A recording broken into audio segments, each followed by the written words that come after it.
Putri Nurul Arifin meninggal dunia, Maura Magnalia seharusnya wisuda S2 pekan depan. Maura Magnalia, Putri Nurul Arifin ternyata adalah sosok yang pintar. Dia bahkan memiliki cita-cita sebagai dosen seperti ayahnya Mayong Suryo Laksono.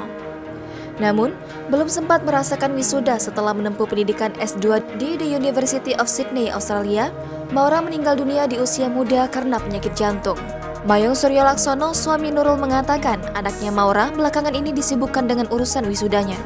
Sementara itu, Nurul Arifin menambahkan putri sulungnya itu memiliki cita-cita menjadi dosen. Perempuan 28 tahun itu gemar mengajar seperti yang dilakukan sang ayah. Maura Magnalia dinyatakan meninggal dunia karena henti jantung pada Selasa 25 Januari 2022. Sebelumnya, dia ditemukan tergeletak di ruang makan hingga akhirnya dilarikan ke rumah sakit. Jenazah putri sulung Nurul Arifin, Maura Magnalia, akan dimakamkan di San Diego Hills, Karawang, Jawa Barat pada Rabu 26 Januari 2022 sekitar pukul 10.00 waktu Indonesia Barat.